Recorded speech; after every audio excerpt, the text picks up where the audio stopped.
viaje a través de la historia, los hechos y los protagonistas a la luz de la Santa Iglesia Católica Apostólica Romana. Historias de hombres ejemplares que lo dieron todo por servir a Dios nuestro Señor.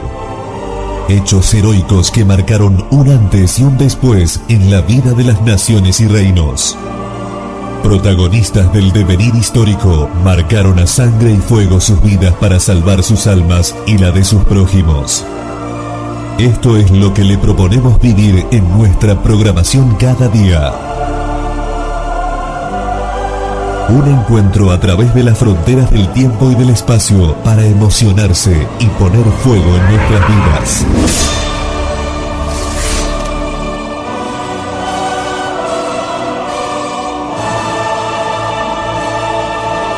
Radio Cristiandad, 24 horas para que Cristo reine.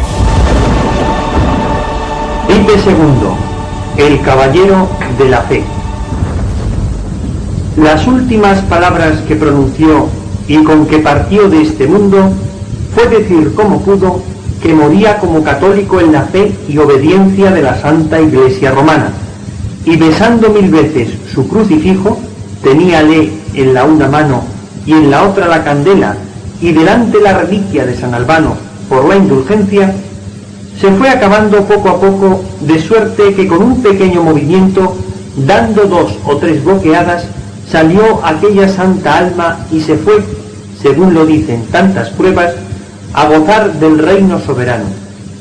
Durmió en el Señor el gran Felipe II, hijo del emperador Carlos V, en la misma casa y templo de San Lorenzo que había edificado, y casi encima de su misma sepultura, a las 5 de la mañana, cuando el alba rompía por el oriente trayendo el sol a la luz del domingo, día de luz y del Señor de la luz, y estando cantando la misa del alba los niños del seminario, la postrera que se dijo por su vida y la primera de su muerte, a 13 de septiembre, en las octavas de la Natividad de Nuestra Señora, vigilia de la exaltación de la cruz, el año 1598, en el mismo día que 14 años antes había puesto la postrera piedra de todo el cuadro y fábrica de esta casa.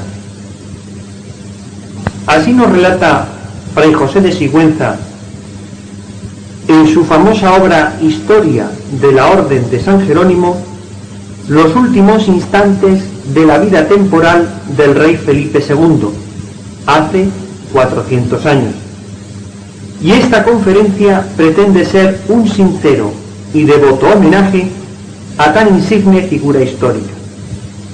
Y lo pretende ser desde un ángulo que nos puede y nos debe interesar como católicos, cuál es el combate por la fe.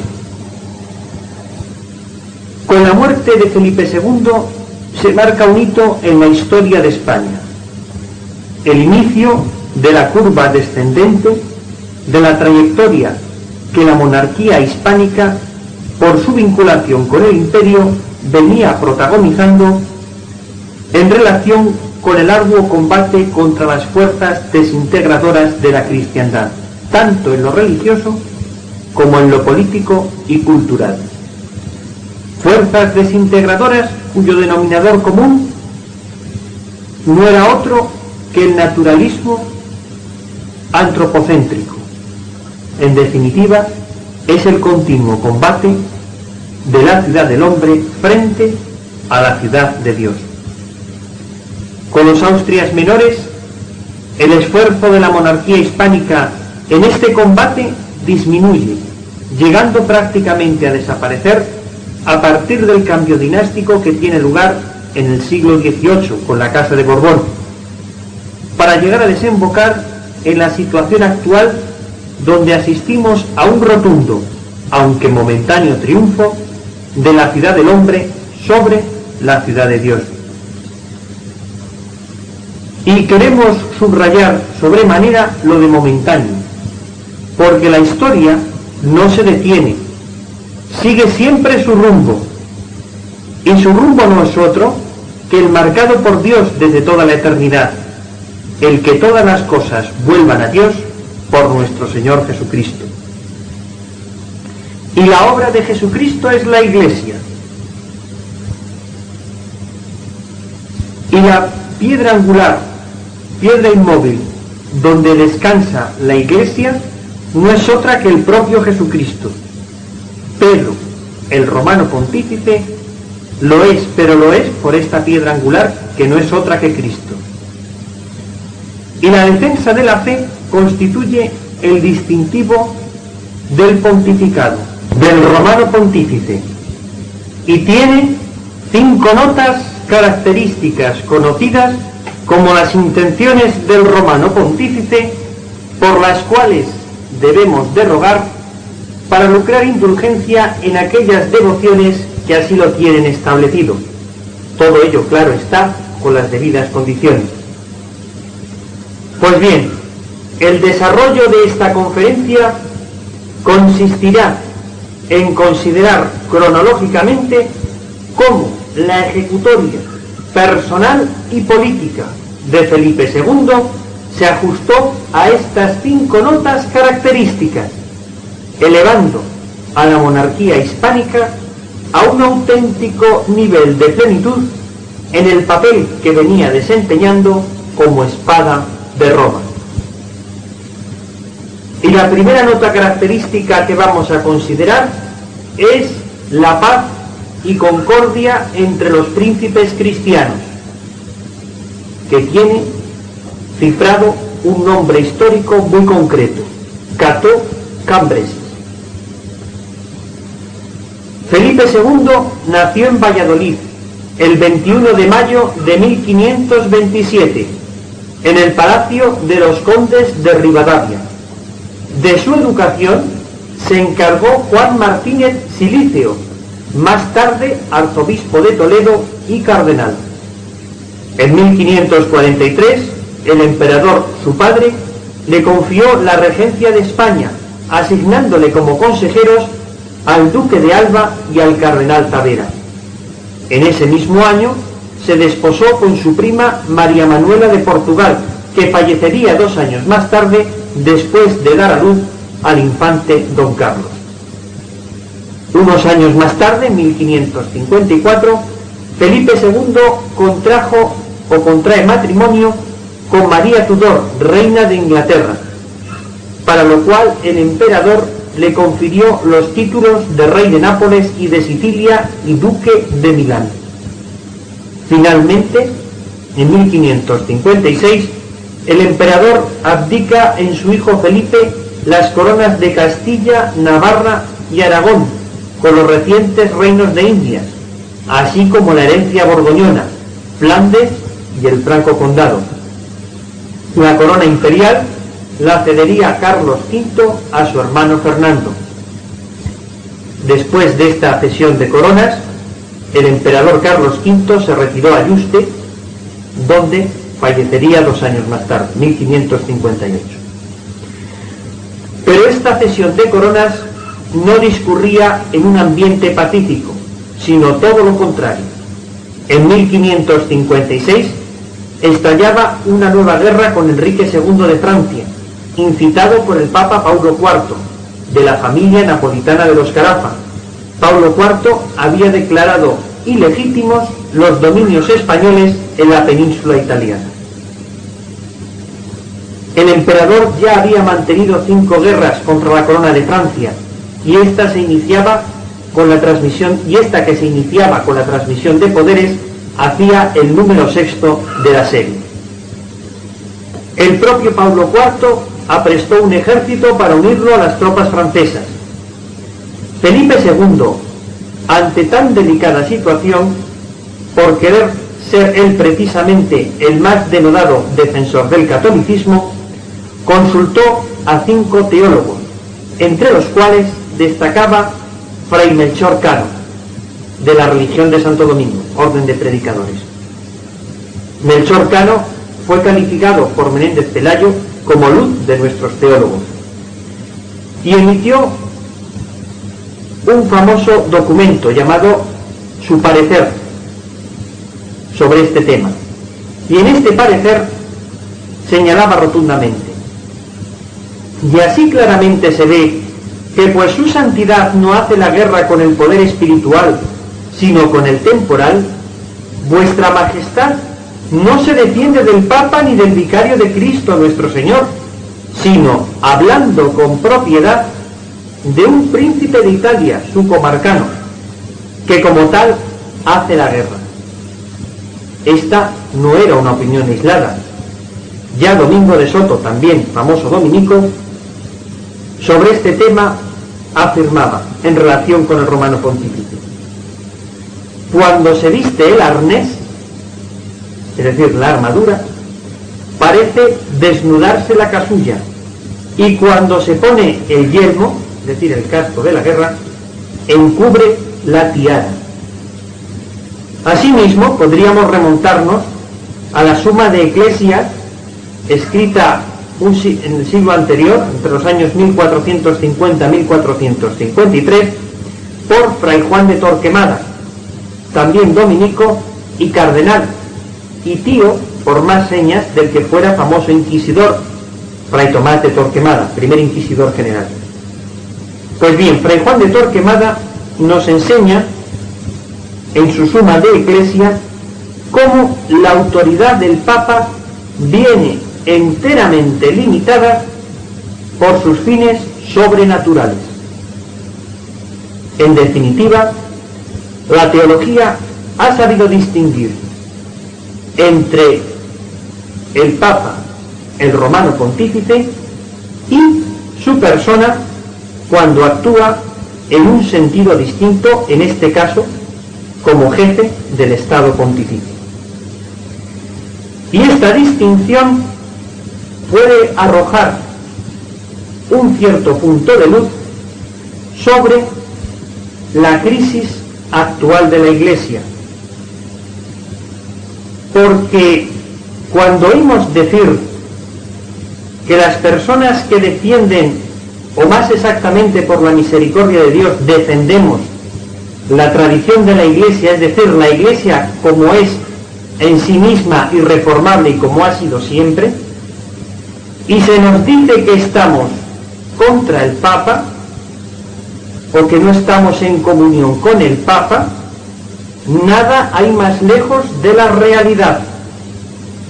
Porque si la teología supo distinguir entre el Papa, vicario de Cristo, y la persona del romano pontífice cuando actúa en un sentido distinto a su cometido, en el caso histórico en que nos remontábamos era como jefe de Estado, del Estado pontificio, mucho más hay que distinguir entre el Papa, vicario de Cristo, y la persona del romano pontífice, no cuando actúa sencillamente o simplemente en un sentido distinto, sino aún más gravemente, en un sentido diametralmente opuesto al de su divina misión, pues en lugar de defender la realeza de nuestro Señor Jesucristo y los derechos de nuestro Señor Jesucristo,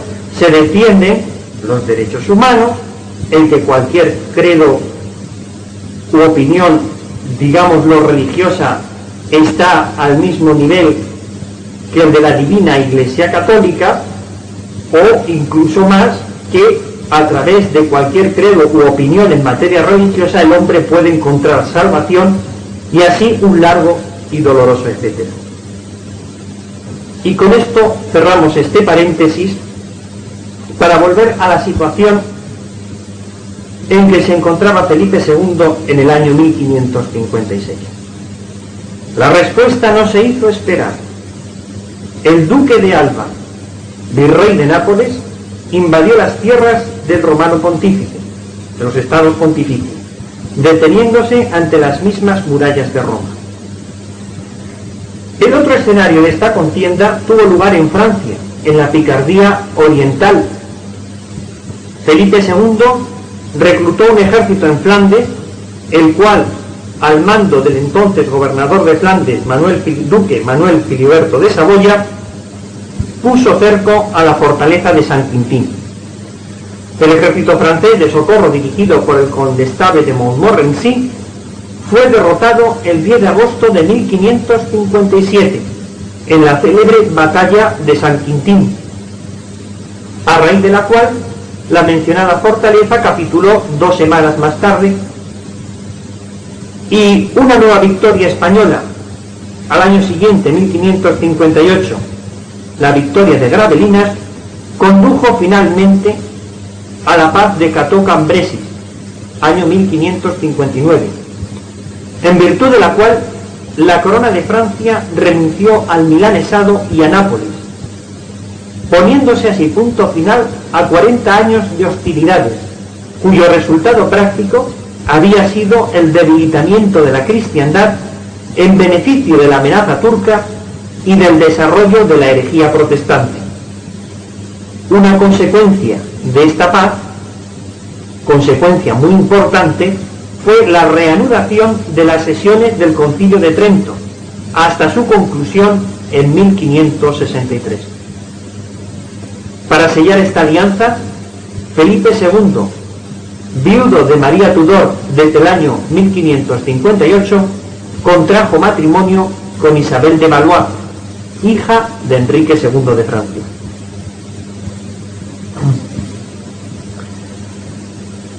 La siguiente consideración que vamos a tener presente es, en relación con estas notas características que mencionábamos al principio, es la extirpación de la herejía, materializada en la lucha contra el protestantismo.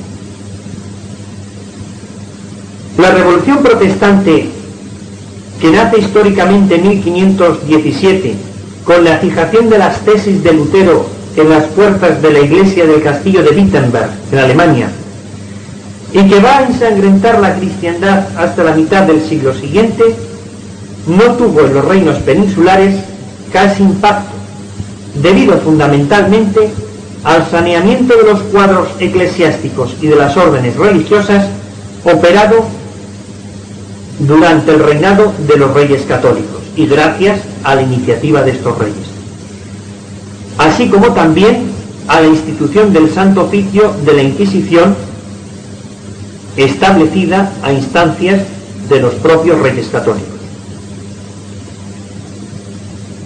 Y es precisamente el Santo Oficio de la Inquisición quien, a comienzos del reinado de Felipe II, descubre en Valladolid y Sevilla 2 focos protestantes de cierta significación, los cuales fueron desarticulados, al decir de Menéndez Pelayo, con ponderada efusión de sangre, merced a 4 autos de fe, 2 en cada una de las respectivas ciudades.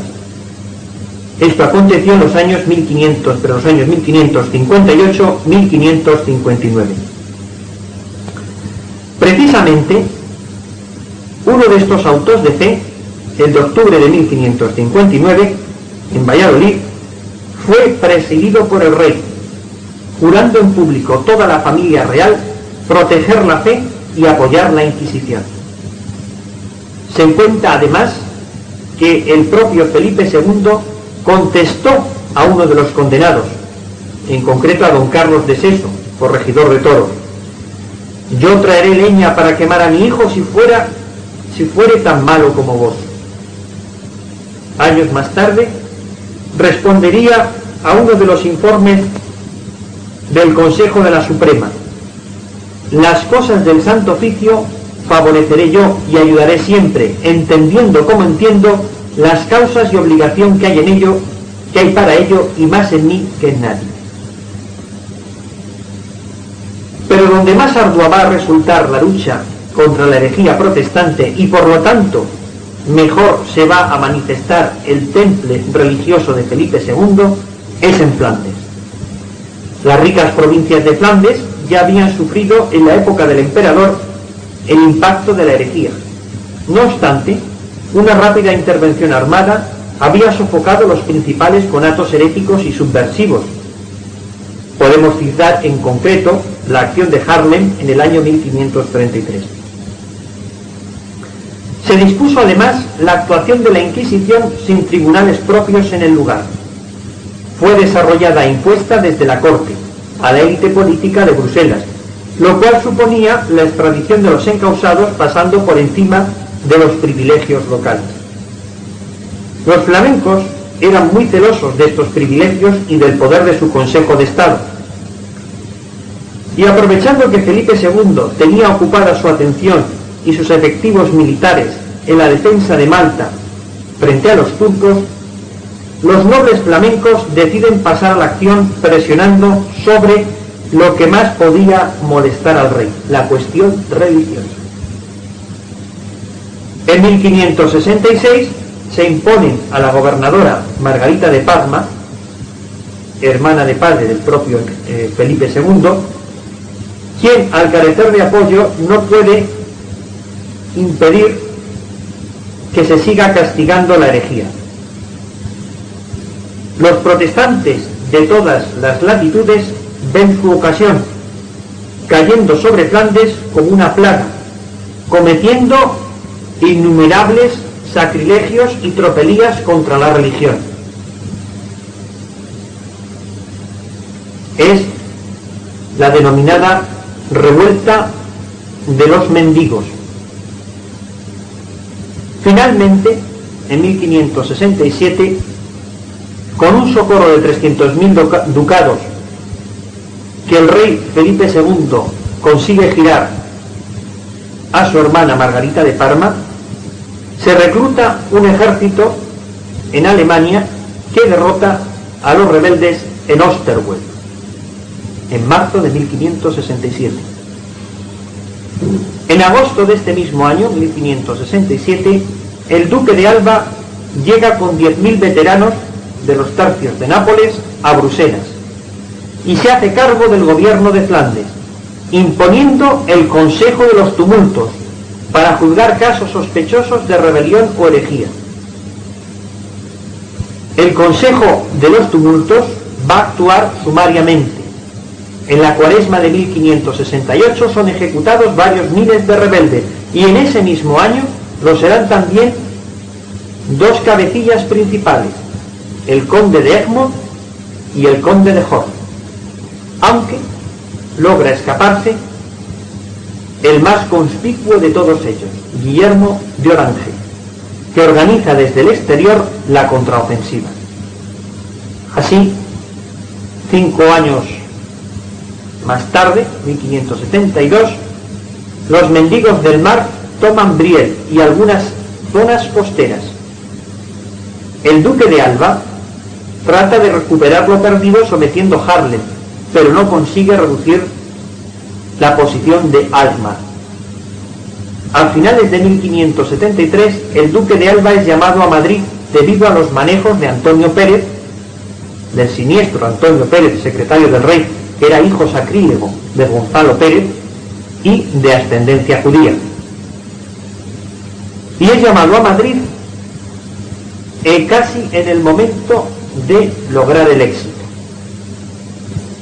Momento culminante para terminar de acabar con los últimos focos rebeldes. A partir de entonces se van a suceder los gobernadores en Flandes: don Luis de Requesens, don Juan de Austria, el príncipe de Parma Alejandro Farnesio, el conde de Fuentes y el archiduque Alberto, con distintas alternancias en su lucha contra los protestantes. Flandes se convierte en una brecha abierta en el sistema defensivo español, donde se concentra el ataque del protestantismo, tanto del lugar como de las zonas próximas o limítrofes: protestantes de Inglaterra, los luteranos de Alemania, los hugonotes de Francia. Felipe II decidió emplearse a fondo en la medida que pudo. Prefiero perder mis reinos antes que gobernar sobre herejes, había proclamado. De ahí el sobretítulo de Caballero de la Fe con que se le calificó. A finales del reinado de Felipe II, Flandes quedó extinguido entre las provincias del norte, que se mantuvieron protestantes y en mayor o menor medida, dependiendo de la suerte de las armas, ajenas al control efectivo de la corona española, y las provincias del sur católicas y fieles a la monarquía hispánica. Las provincias del norte protestantes se las conoció entonces, o desde entonces, como Provincias Unidas, mientras que las provincias católicas del sur integraron la llamada Confederación de Arras. Una derivación del problema de Flandes y de la lucha contra el protestantismo va a ser la guerra contra Inglaterra. A la muerte de María Tudor, 1558, sube, o más exactamente usurpa, el trono inglés Isabel, hija ilegítima de Enrique VIII, puesto que el único y verdadero matrimonio de este rey fue con Catalina de Aragón. Isabel desencadenó en Inglaterra una persecución contra los católicos. Protegió y alentó a los protestantes flamencos contra Felipe II, los antes mencionados mendigos del mar, así como incitó a distintas acciones de piratería contra los reinos de Indias, llevadas a cabo por los marinos ingleses o piratas ingleses Drake y Hawkins. María Estuardo, reina de Escocia y candidata legítima al trono inglés por ser nieta de una hermana de Enrique VIII, fue víctima de su tía Isabel en 1587. Esta acción, este asesinato de la reina de Escocia, María Estuardo, facilitó las legítimas aspiraciones de Felipe II al trono inglés por ser viudo de María Tudor. Así las cosas, y ampliado desde el año 1581 el frente atlántico de la monarquía hispánica por la incorporación del Reino de Portugal, Felipe II decidió la magna empresa de enviar una poderosa flota armada que recogiera los tercios de Flandes de Alejandro Farnesio y desembarcara en Inglaterra un poderoso ejército que acabara con Isabel y con el poder de los protestantes. Fue la conocida Armada Invencible, que partió en el año 1588 del puerto de Lisboa, y que, dispersada por el temporal y hostigada por los corsarios ingleses, hubo de regresar mermada a España, con la mitad de sus efectivos, sin poder cumplir su objetivo. La arriesgada empresa había sido concebida quizá por el mejor marino de entonces, don Álvaro de Bazán, marqués de Santa Cruz, pero no pudo ser ejecutada por él, ya que su fallecimiento en 1588 lo impidió. Su sucesor en el mando, el duque de Medina Sidonia, carecía de pericia, él mismo lo había puesto de manifiesto, y además el equipamiento de la flota se hizo con cierta precipitación. Esto explica en gran medida el fracaso de la expedición. No obstante, los ingleses quedaron muy impresionados por el poder español desarrollado o manifestado más exactamente por la Armada Invencible. Y en lo sucesivo van a desarrollar los ingleses, una serie de expediciones marítimas a la desesperada contra la monarquía hispánica, expediciones que se van a estrellar contra el dispositivo defensivo español. Son los ataques por Drake y Essex a Portugal, que fracasaron, y los ataques de Drake y Hawkins a Puerto Rico y Panamá, donde ambos encontraron la muerte en el año 1595. Felipe II también va a intervenir en Francia, en las guerras de religión, apoyando a la familia Guisa, los duques de Guisa, que defendían la causa católica frente a los Borbones, que defendían el protestantismo. Y aunque Enrique de Borbón es coronado rey de Francia, antes hubo de convertirse, al menos oficialmente, al catolicismo en el año 1593. Asimismo, Felipe II socorrió en Irlanda al conde de Tyrone en su lucha contra la Inglaterra protestante en el año 1594. En síntesis, podemos decir que Felipe II, si bien no consiguió vencer en su combate contra el protestantismo, tampoco fue vencido por la herejía.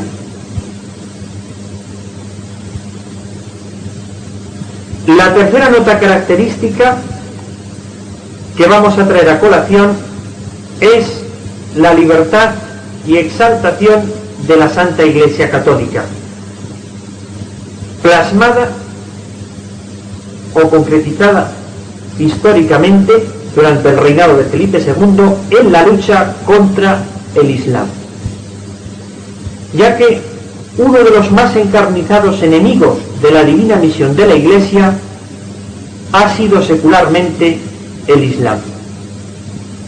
Felipe II hizo frente al Islam tanto en el orden interno como en el externo.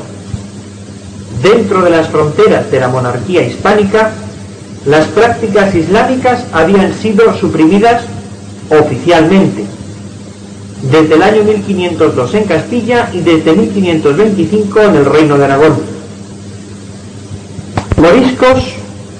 Los moriscos estaban obligados a bautizarse o a emigrar desde estas fechas. Sin embargo, existían grupos de moriscos muy compactos que en Valencia y en Granada principalmente seguían con sus prácticas islámicas.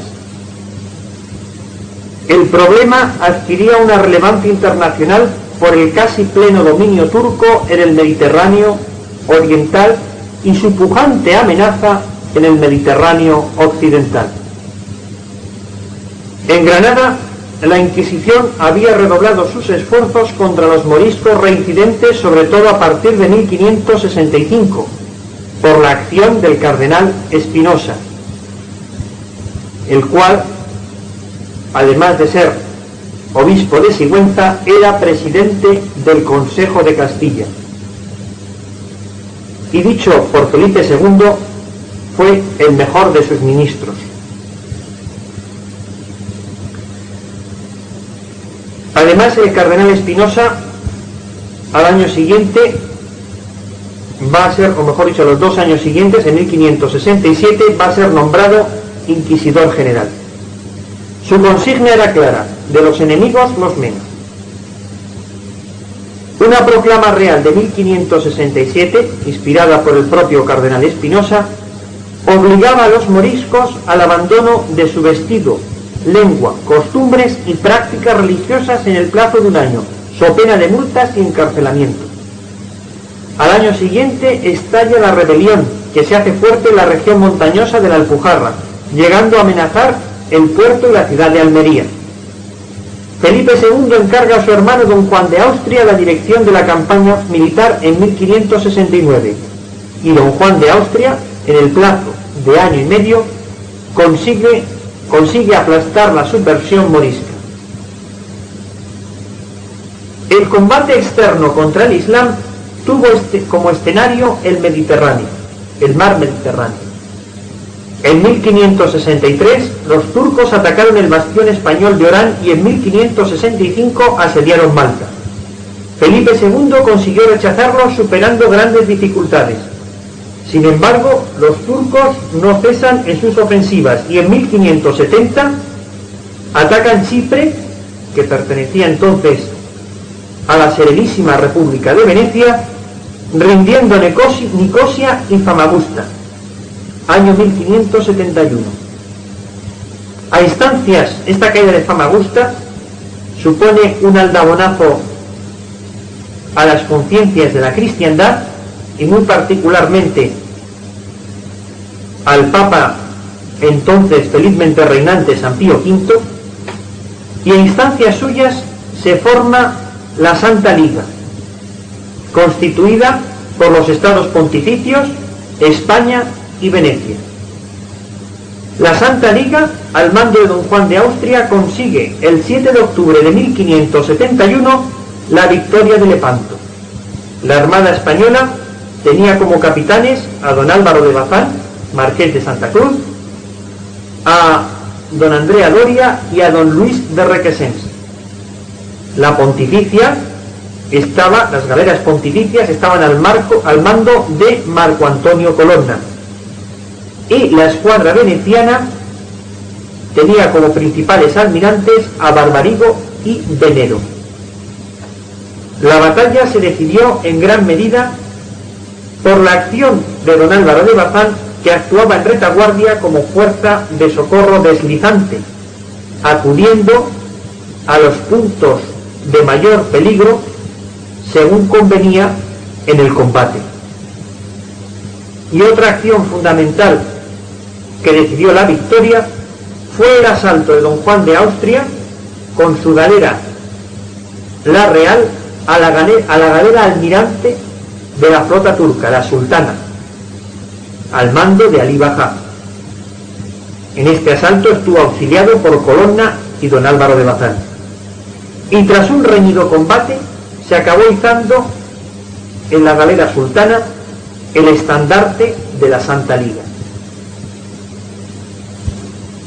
Después de esta victoria, y a pesar de la deserción veneciana, quien alegó las graves pérdidas que había sufrido su escuadra, se acabó tomando la ciudad de Túnez en 1573 por don Juan de Austria.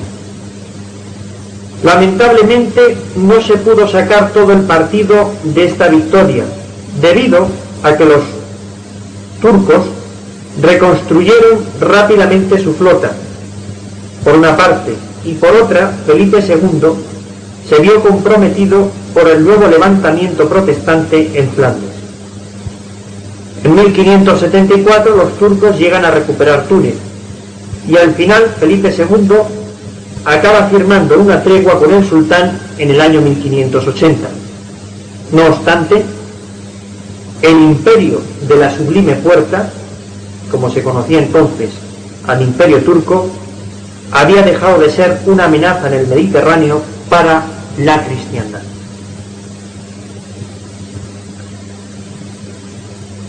La siguiente nota característica que vamos a tener presente es la propagación de la fe,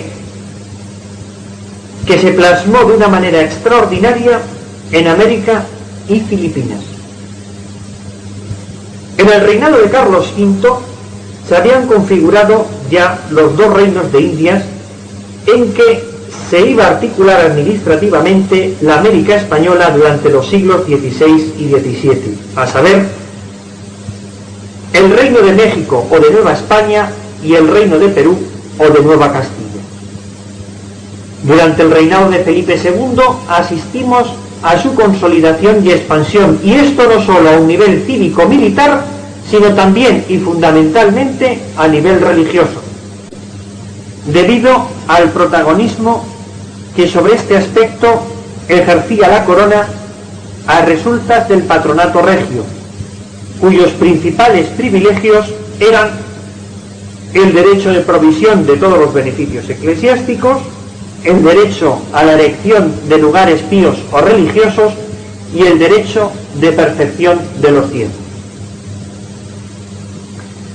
A principios de su reinado, Felipe II se ocupa de la reorganización del Consejo de Indias y, asesorado por el cardenal Espinosa, establece en 1566 una junta para investigar el modo en que se administraba América.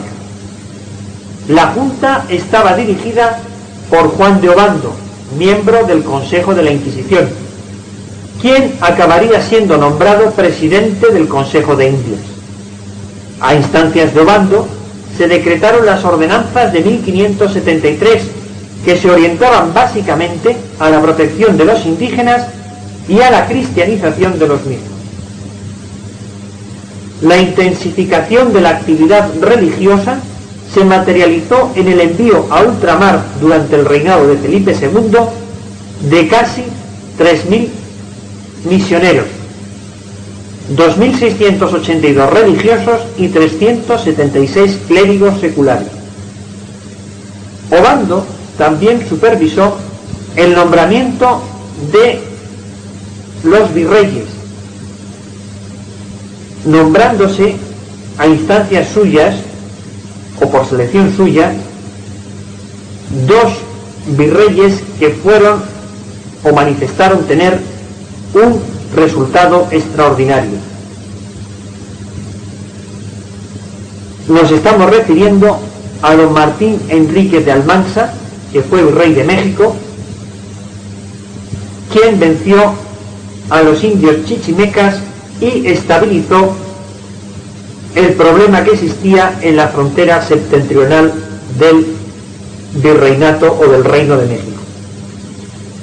El otro virrey, quizá en opinión de algún historiador, el mejor virrey de toda la historia de los reinos de Indias, fue don Francisco de Toledo, conde de Oropesa, que fue nombrado virrey del Perú, y como puntos destacables de su gestión podemos citar la liquidación de los indios incas idólatras de Vilcabamba y la fundación de multitud de ciudades como Huancavelica, Oropesa, Santiago del Cercado, Las Charcas, Cochabamba, Santa Cruz de la Sierra, Salta y Jujuy. Extendió la frontera del Reino del Perú a través de lo que geográficamente ahora ocupan los países de Bolivia, Paraguay y el norte de Argentina. Asimismo, se van a crear nuevas diócesis. Yucatán en el año 1561, Santiago de Chile también en ese mismo año, Santa Fe de Bogotá, esta con el rango de metropolitana, es decir, de arzobispado, en el año 1564, la Imperial Concepción en 1564, Tucumán en 1570. Y en la acción misionera destacaron el padre Gonzalo de Tapia, jesuita, mártir en la evangelización de Sinaloa, en México, San Francisco Solano, franciscano, misionero del norte de Argentina, y San Luis Beltrán, dominico, que fue doctrinero en la diócesis de Cartagena de Indias. Por otra parte, en los años 1564-1565, don Miguel López de Legazpi, siguiendo órdenes personales del rey, anexiona casi sin resistencia las islas Filipinas a la corona. El nombre de Filipinas viene porque ya Ruiz López de Villalobos, en 1542, había denominado Filipina a la isla de Leyte, en honor del entonces infante o príncipe de Asturias, Felipe, que luego sería, claro está, Felipe II. Pues bien, con la anexión de todo el archipiélago a la corona, el nombre de Filipina se extiende a todas las islas del mismo. Y con la expedición de Legazpi iba el padre Andrés de Urdaneta, agustino, que con otros agustinos dirigen la primera evangelización. A fines del reinado de Felipe II había más de 260 misioneros para evangelizar aproximadamente a 500.000 de indígenas, y se había erigido distintas diócesis, la más importante, la de Manila, como metropolitana en 1581, con 3 sufragáneos: Cemú o Nominiyesu, Nueva Cáceres y Nueva Segovia. La última nota característica que vamos a considerar es la conversión de los pecadores, manifestada en el propio ejemplo personal del rey Felipe II. El mejor predicador es fray ejemplo, decía San Francisco de Asís. Para conocer la persona de Felipe II, nada mejor que acercarnos a esa especie de autorretrato suyo en piedra que es el monasterio del Escorial. Ya a principios de su reinado, en el año 1561, puso de manifiesto que, en reconocimiento de la victoria que nuestro Señor fue servido darme el día de San Lorenzo, el año 1557, tengo determinado de edificar y dotar un monasterio donde se le hagan continuas gracias por ella y sacrificios y oraciones por las ánimas del emperador y de la emperatriz, mis señores padres, que hayan santa gloria y la mía. La obra, iniciada en abril de 1563, concluiría en septiembre de 1584, una duración total de 21 años. El nombre de Felipe II puede sumarse al de aquellos monarcas que, como Salomón o Justiniano, dejaron memoria en la historia por sus empresas edilicias de carácter religioso, en las que no solo actuaron como regios mecenas, sino que asumieron personalmente el sagrado destino de sus arquitecturas. En Felipe II se da la figura del rex sacerdos, del rey sacerdote, que identifica la acción del gobierno temporal con el servicio a la causa de Dios Todopoderoso, adquiriendo aquella, es decir, su acción de gobierno temporal, un carácter sacro. Por lo tanto, se entiende, cuando hablamos de sacerdocio, un sacerdocio de carácter espiritual, no sacramental. La configuración del monasterio, avalando esta idea, se asimila a la del templo de Salomón, con sus tres partes diferenciadas: templo o casa de Dios, casa sacerdotal y palacio o mansión del rey, mansión regia. Su perfección geométrica, las estatuas de los reyes del Antiguo Testamento en la entrada del templo, la mención de Felipe II en el pórtico como rey de todas las Españas, de las dos Sicilias y de Jerusalén. Esto de Jerusalén era un título de rey de Jerusalén que venía de la época de las cruzadas. No deja duda sobre lo que el Escorial tiene de bíblica emulación, buscando en relación con el templo de Salomón una comunión de ideas en las que Dios, el rey y la arquitectura forman una trilogía plena de resonancias político-religiosas y, si se quiere, un anticipo de la nueva Jerusalén, de la Jerusalén celestial, revelada por Dios tras el juicio final. Asimismo, el Escorial nos revela otra faceta de la personalidad de Felipe II, el rey monje.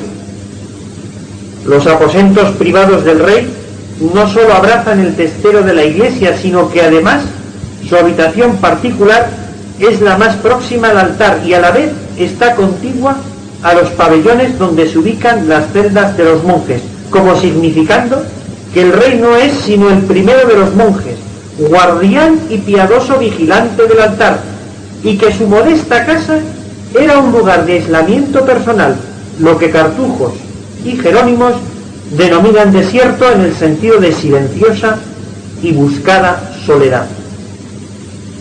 En este ambiente tuvo lugar su fallecimiento, con gran edificación de todos los circunstantes, por la gran entereza con que asumió todas sus dolencias. He querido, hijo mío, decía al futuro Felipe III, que os hallareis presente a este acto para que veáis en qué para todo. En suma, toda una vida marcada por la fe y por consiguiente todo un inicio de la vida eterna en la vida presente, pues como señala Santo Tomás de Aquino, la fe no es otra cosa que una disposición habitual de la mente por la cual comenzamos en nosotros la vida eterna. Y siguiendo a San Pablo, diremos aquello de que sine fide imposible es la fere Deo. Sin la fe es imposible agradar a Dios. Muchas gracias por su atención.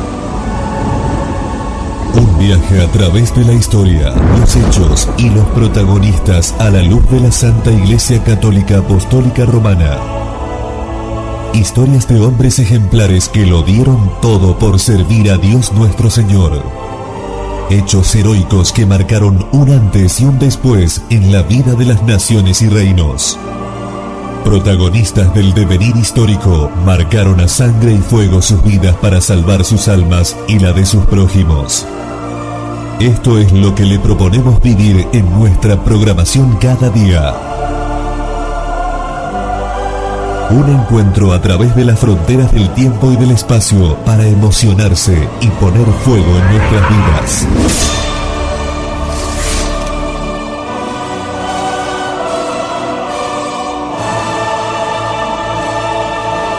Radio Cristiandad, 24 horas para que Cristo reine.